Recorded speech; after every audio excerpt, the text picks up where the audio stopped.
Hello and welcome to episode 23 of Intruder, Theatre in the Making podcast. I'm your host, Remi Rachuba, and thank you so much for tuning in.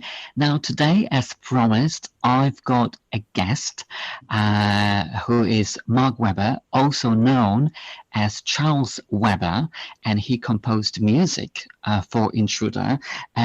Mark, Charles, hello. Hello, Remy. Hello, how you doing? I'm very well, thank you so much. Can you initially demystify, why is it Mark? Why is it Charles? Yeah. Really quickly, because I'm both a musician and a filmmaker, many years ago, there's a guy called Mark Webber who used to be the guitarist in the pop band Pulp. And we were on the experimental film circuit together, and everyone just got confused with which Mark Webber it was. Yeah. I've got a list of credits where it says Mark Webber from Pulp, Mark Webber not from Pulp. So I just started using my middle name. It was the easiest Okay. thing to do. On the website, you're Charles Webber, so that people know it's always the same person. Now, the way it's going to work today, I'm going to interview Mark, but also we're going to listen to a couple of pieces that Mark composed, and I think there will be two, and also at the very end, also the beginning has a different intro, because I thought, well, since there's an episode where we focus on music, maybe we can just offer and present different pieces that Mark composed. So coming back, the very first thing I want to ask you is, how did it start? Where did it start? How did you get involved in the theater? What made you pursue that career? Because you also, your job is electroacoustic musician. That's what you do, but you do all sorts of things. So I just really want to know, how did it start? Yeah, I suppose it started, quickly from being a teenager. I was a child of punk, so I got into punk rock. Then I was quickly kind of disillusioned with punk rock because it was just rock and roll, but really. So I was heading towards more extreme electronic music because I wanted grittier stuff. Yeah. So I started to work with electronics, and gradually, back in the day before computers, you had a 4-track tape machine, a cassette machine, and making little soundtracks and things. And eventually, because in those days it was really rare for people to be able to multi-track, not like everyone can nowadays. So I was in Leeds as part of a degree I was doing actually in ecology. And I met a theatre company, cooperative at the time, who were called Interference Theatre. They came out of Lancaster University, which is a great theatre course there, at Lancaster. And they got their hooks into me. They were like, "My God, you can make soundtracks!" And I was like, "Yeah, you can multi-track, you can do this kind of stuff." So that's really the absolute beginning. Was I could record things for them and make music for them and soundtrack, soundscape. And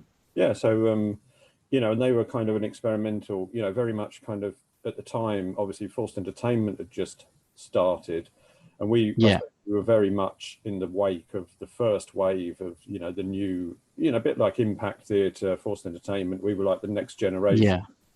So and we worked together for about, and I became part of the devising process, the team, so I got really started to get my hands dirty with the actual kind of, dramaturgy or whatever you would like to call it. And also, but because at the time I wasn't an actor, and still not an actor, they were also keen to say, "Oh, well, if you're good with those wires and things over there, what about, the lighting?" So I started to do the lighting. Right.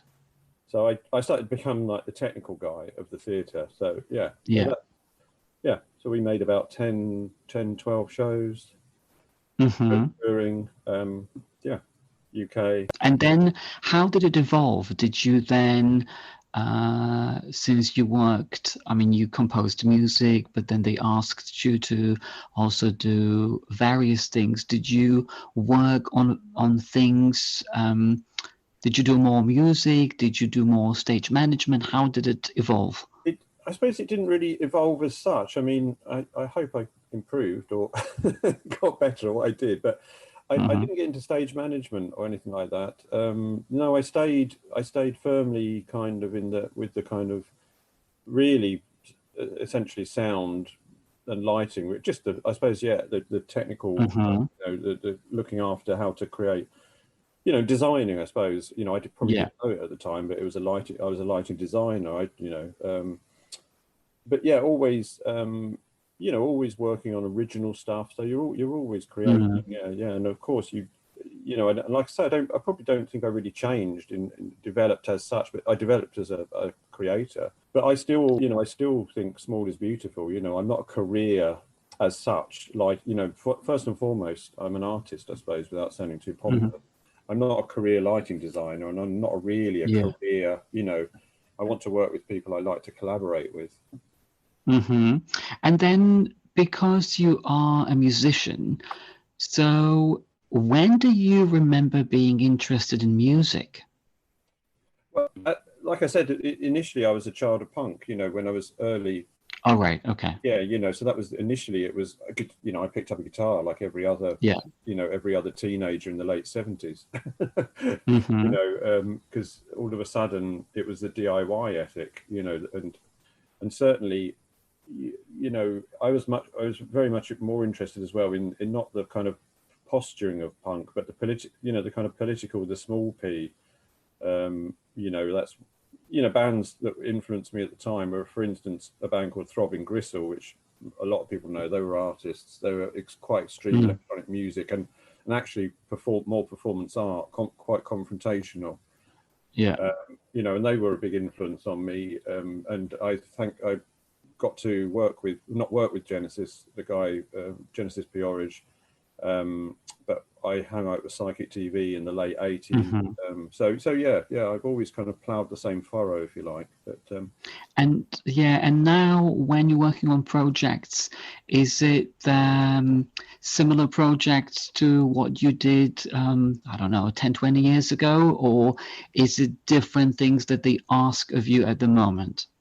Do you know what? It changes constantly because I don't work in a certain style either as such. I mean, obviously I make essentially, I suppose, you know, Western electronic music, but I do work in a real variety of styles. And because to me, I never work in one way in my studio. I change constantly with what tools I'm using, you know, the palette of tools. So, and it's often that people like what they hear of my stuff, and they want I suppose they want me specifically. I don't really that's why I say I don't work commercially, but just at one point in my career I did a lot of sound for TV, for documentaries and things, and it was kind of soul destroying because it was people wanted a certain style of music, usually because they couldn't afford the copyright to the original, so they wanted pastiches and you know, emotive things. So yeah, it's a strange. I only work with collaborators that I think are a good fit. You know, like you know, well, we you know, so, and you know, for many years I worked with a puppetry company that were really one of the first, well, not one of the first, but the kind of first wave of puppetry, a company called Faulty Optic. And I made soundtrack for them for their shows. So yeah, it's and that was a lot of fun. Right. Yeah. So it's kind of like you choose, I mean, projects that really interest you. Yeah, exactly. Yeah. Right. Not make advert music, if you like. Yeah. And one thing I forgot to ask, do you remember how we met, how I came to you? What do you remember about that? Well, we were kind of like an arranged marriage, weren't we? Via Jocelyn Pook. Jocelyn Pook, who we both know, who is a, you know, stellar composer of dance and cinema, and, you know, amazing woman. And I've known her, in fact, way back. in the early days of the theatre company I mentioned, Interference, Yeah. she used to write music for a company called the Alison Andrews Company in Leeds, and we met just by chance over just circle of friends, and then and then we kept bumping into each other like once every few years, and then we bump into each other a lot now because we live in the same area, so I see her fairly a lot, and we have mutual friends here like Laurie Luxemburg, the mezzo soprano. So yeah, and then we were introduced. I think you asked Jocelyn for if she knew anyone, a sound designer or electronic musician, or yeah. I did email her and I said, Jocelyn, do you know anyone? And she said, yes, maybe get in touch with Mark. And I did, and then we met in Dalston. Yeah. And I went into your basement, into the basement full of computer keyboards and stuff, and I loved it. Yeah. And then you played me a couple of pieces, very electronic, and I really loved it. And that's how it was. That's how I just kicked off. Absolutely, and I think it was really heartening because I think we clicked. It was like, oh, this is because sometimes if you play people, quite abstract electronic music, they're like, my God, what the hell's this? Has the computer crashed?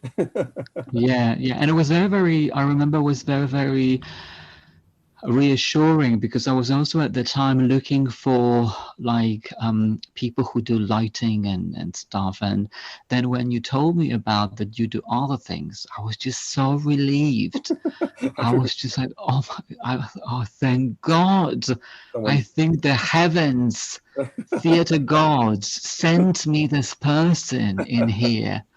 Well, thank God for that. Yeah, well, I do remember that. Yeah. I remember you being relieved when I kind of said, well, I can look after the other stuff as well, especially you were like, well, especially on relatively small scale work, I wouldn't dream of I wouldn't dream of going to a massive, well, actually, funny enough, I worked with the choreographer Gary Clark, and the last show we did, I did the lighting design, the video design, and the music, and it nearly killed me, but it was looking back on it was fun. But at that, and that was at medium scale. That was nearly kind of Sadler's Wells size stage, and that kind of, when you're, lighting design at that scale is such a different ball game. It's such a different ball game. But I mean, I love Small is Beautiful as well. I'm not saying that your show won't be on a bigger stage, but we were generally looking at smaller venues, weren't we? Yeah. I was really relieved when I was so confused about approaching other people about, music and lighting and everything. And all of a sudden I'm meeting you and I've got like 3 in 1. It's like, wow, really. I'm so very grateful. So that was amazing. I remember our first meeting in Dalston. We had coffee. It was great, and that basement full of computer keyboards. that was something, to be quite honest. So that was that's your beginning. So what I'd like to do now, I'd like to listen to one of the tracks from Intruder soundtrack, because this is what I call you composed, created, I think 12 pieces. I don't know yet, well, we don't know yet what's going to end up in the final show, because we were rehearsing the show and then the pandemic hit. But we're going to listen to one of them, and we can talk about it a little bit after I play it. So here is one of the pieces from, as I call it, Intruder soundtrack.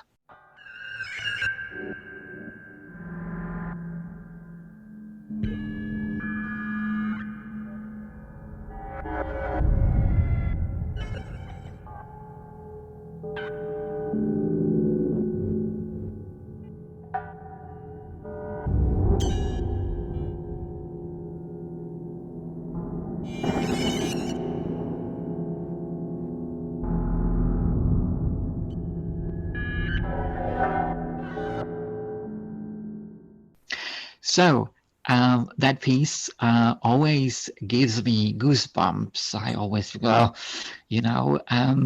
So can you tell us more about that particular piece?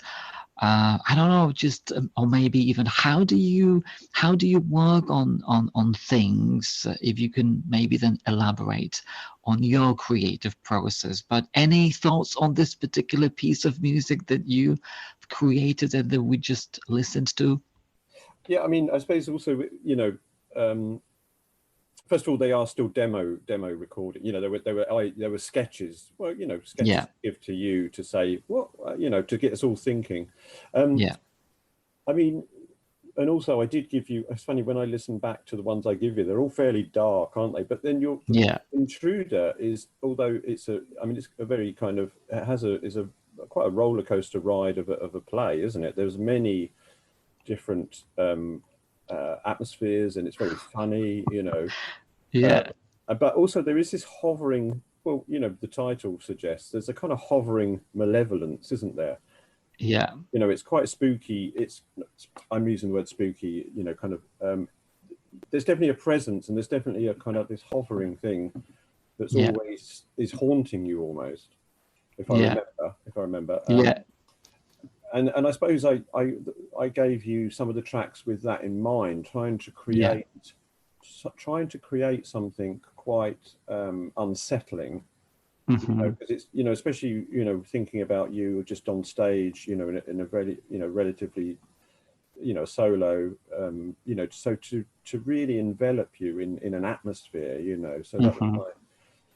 That particular piece was just done with. I got, and as with some of the other tracks that we'll come on to hear, percussion was something I'd neglected in my. I use the word musical studies loosely. I'm not a concert Hmm. pianist, but percussion was something I've slowly got obsessed with over the past few years, and this piece is just built up from layers of treated, a small gong really, Hmm. with various pitch transformations, and it's very much in the tradition of music concrete, that kind of tape cut up music. So when we're looking at your creative process, how do you like to work on a particular piece? Because when we start working on Intruder, I sent you my script, and then I said you can do whatever you want, uh, and you created something really very unique and beautiful. Is it normally the case that people come to you and they say, do what you think is right, or do people just come and say, I want this or I want that? How does it work? How do you work on your projects? Yeah, so yeah, collaborating. It's usually based on a kind of a relation, a kind of creative relationship that's either ongoing or new in our case. Hmm. But a kind of understanding. I think a kind not. I'm not, as I've said previously, I'm not a kind of commercial composer as such. So I'm not Hmm. going to produce something in the style of, or blah, that kind of thing. So there is usually a kind of someone's, usually done their homework and looked at, what I do or hear what I do. So and when I approach it, I'm very much more interested, not necessarily in initially musical ideas as such, Yeah. but more I want to be involved in the drama of the dramaturgy of it, and to be Hmm. involved and to kind of get, to know what's going on, in terms of atmosphere or emotion, or, and Hmm. also I think period, time is an important one as well, to get the correct flavor of the work, Hmm. because the way I work is, as you've seen, Remi, my studio is chock full of various pieces of equipment from various time slices of electronic music. Really, Hmm. I sometimes work with very, very raw materials that someone might have worked with in the 1950s. Honestly. Yeah. So, things like sine wave generators, and actually I've got some from the Ministry of Defense. Hmm. And right through to more complex, much more kind of sexy, kind of spectral analysis stuff, and all kinds of digital very much in the realm of what is properly called computer music, you know, academic computer music. So I think my process is choosing the tools. You know, I think a lot of electronic composers work in a certain way with a certain set of tools, and I don't really. I change. You know, I've made pieces just with the sound of peacocks. You know, I've made pieces, like I said, with sine wave. An opera I did many years ago. It was called The Glass Hotel, and I used only glass objects as sound sources, and made what essentially was kind of verging on orchestral music. So it wasn't just clangs and bangs, but big, almost like string sections out of glass. And so it's very much about the kind of the atmosphere that, I know that's probably obvious, but the atmosphere, because I mean, that's one of the reasons for working in electronics, I suppose, is because there's no direct cultural association. You know, if you hear orchestral music, it has this massive bit of baggage, I suppose. I mean, maybe you could say the same about electronic music, but I think it's more freeing, and if you hear an electric guitar, you have, it sounds like rock music. So to me, it's about choosing my paintbrushes is one of my one of the main kind of starting points. And then when we were rehearsing, you were there in the rehearsal room with us. Do you normally sit during rehearsals, or do you pop in and leave for a couple of days, or do you like to sit and see what's going on and work very closely with the director? How we could work on a particular piece, where we could insert certain pieces. Is it how you normally work when you worked on Intruder that 1 week? Yeah, I think very much. I really was keen to be in the room with everyone and get the real flavour of the piece, and just to let things wash over you a bit. I made the notes on kind of what was, I made a big, huge chart of, which I'm looking at now, of, each scene, lighting, elements, locations, because Intruder was, I suppose, and because it's a solo piece, it almost is a very much a radiophonic work. We could put it on the radio. I think, with elements of atmosphere, field recordings and those kind of things. So yeah, I'm really, to answer your question, I'm going around the houses a bit, but it's very much being in the room, and I think that probably is my background in devised theatre. That's I really want to absorb it, and because it's not necessarily about composing themes, like someone's theme or Because actually, I remember when we met, and even the pieces, we're only presenting a couple of them, but there was really various sounds, like sounds that I've never heard. And I remember I was speaking to you about it, and I was like, what is this? And you were explaining to me that this is this is that you record various things, which is very, very, very interesting and impressive. Well, I mean, I'm so glad it tickled your ears. I mean, coming back, obviously we've had to take a rain check on working on this show. But coming back to the pieces, and now this will kind of make you laugh a bit, because I can't remember how I made them, because part of my practice is also kind of improvising. And as you've seen in my studio, there's lots and lots of hardware, lots of hardware, a very large mixing desk. So often I'm really improvising, and that will be a one-off sometimes. That will be a one-off. Right. Because I mean, I'm not a great improviser, but I do. I have been on the improv scene, usually as duos with cellist and another saxophonist. So improvising is also part of that practice, I think, and hopefully, I mean, it's like throwing paint around, really. If you're a visual artist, it really it's getting your hands dirty, and that's that's why sometimes it will be a one-off. But having said that, Remi, because I remember I remember saying, I'm like, well, I can't really work in the room with you. And since lockdown, I've I've developed a whole practice of filling my laptop with all kinds of new software and things. So now I can actually be in the room. so, Yeah. so I've actually developed that side of my getting myself a bit up to date. And Yeah. yeah, so interestingly, But one thing I really wanted to ask, something just popped in my head. yeah, I really don't know how composers work. I'm always fascinated by it, to be quite honest. And when, let's say, you said that you have, demos for yeah. Intruder, which is great, and then you go into rehearsals. Do you then, let's say you see what's going on, do you then go home and think, oh, maybe that particular piece, that demo, maybe I could add this bit here or that bit, or you kind of create something from scratch? How does it work? Yeah, I think, I mean, sometimes, and it's the classic thing. Sometimes the demos stick, because Yeah, people get so used to them, and look, if it's not broken, don't fix it. I'm not precious yeah, about.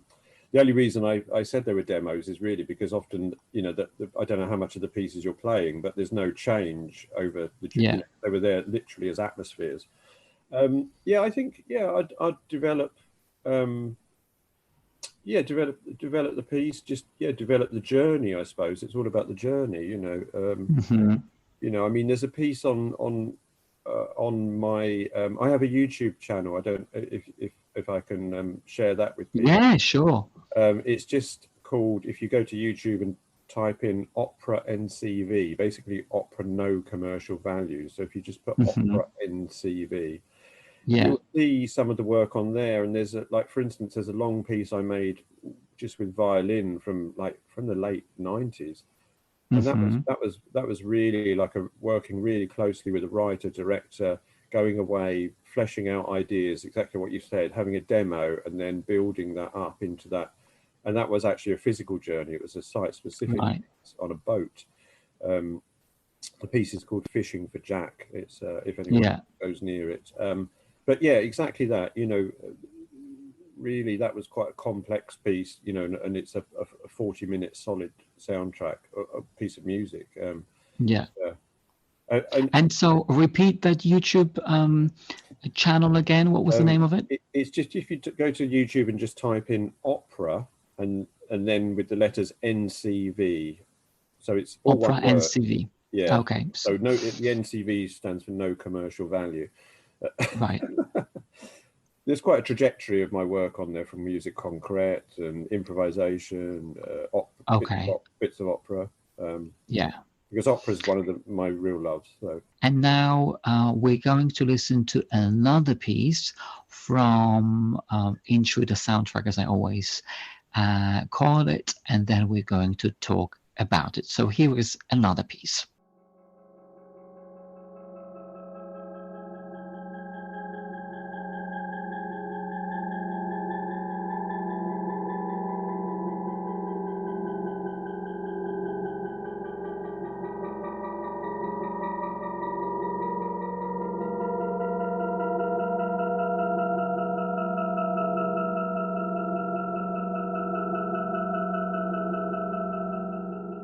So, you know what? This is more, I don't know. When I listen to this particular piece, I don't know. There was something obsessive about this particular piece. Can you tell us more about it? If I can, I became, again, I can't remember exactly how I made it, if I'm honest. I Yeah. really can't, because but I've been hand in hand with my percussion obsession of late. I've got quite obsessed by gamelan music, Yeah.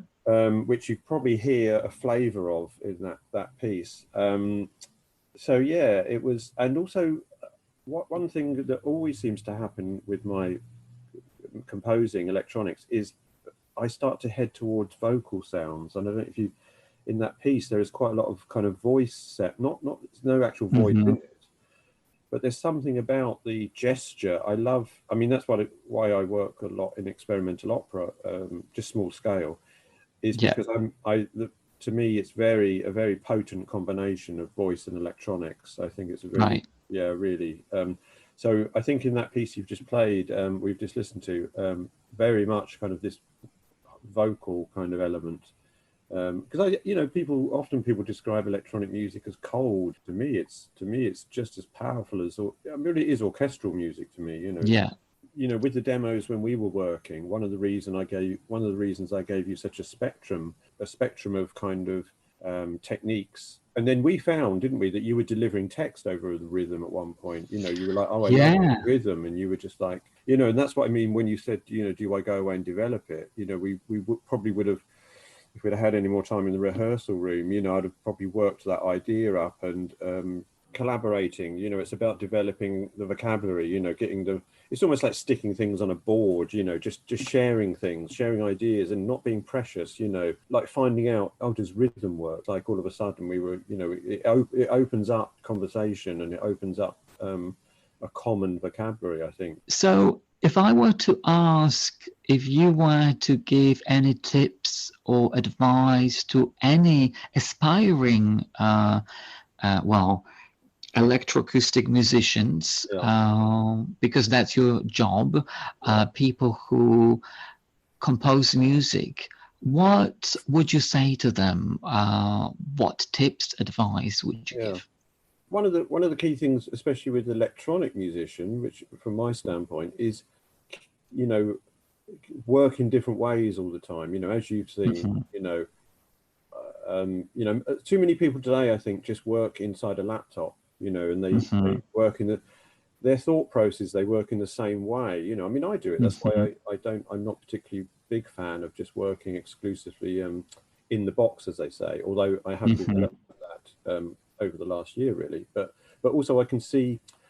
I think it's a bit like a photographer. I think people who have actually worked in a dark room and understand the kind of process of photography are probably better equipped when they come to use something like Photoshop, because they understand the kind of mechanics behind it. And I think it's the same with electronic music. I would also, say to people, gather as much crap around you, which I have, keep always try and work in a different approach, a different way. And I think working with, when you were kind enough to describe and say the sounds you hadn't heard before, I think that's a really key thing. That first track we played, I think, which was that when I described the small gong that I transformed, what's unique about that is only I have that particular gong, so the flavor of that track is unique. I think, always working kind of in unique situations and, unique sound sources, and it will set you apart. That would be my, if a tip as such.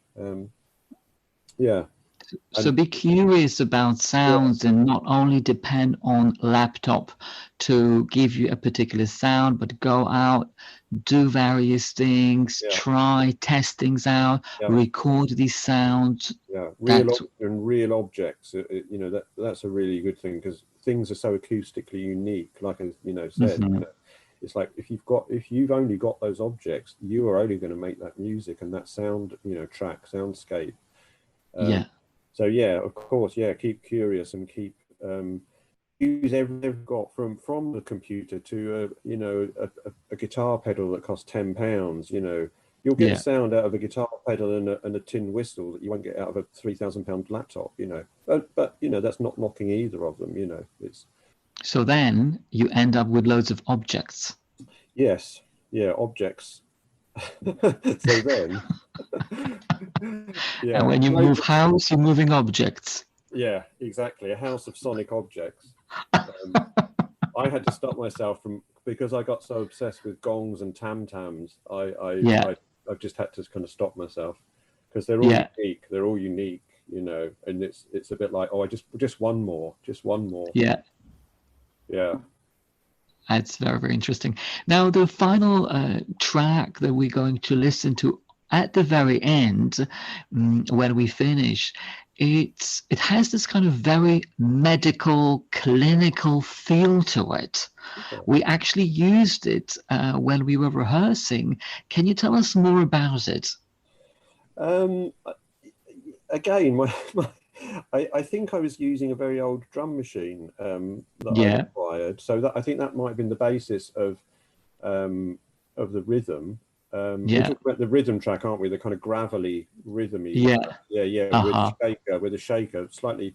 Yeah. So yes, I can't remember exactly the detail, but certainly again, Yeah. you see, that was made with an actual box. You know, it cost me about £120, I think, if I remember Wow. what I used. You know, and again, unique. You know, these things. You know, you pick them up in kind of these old electronic shops and things. But Hmm. yeah, always and yeah, it's kind of unique sound, and I can't remember where that gravelly sound came from.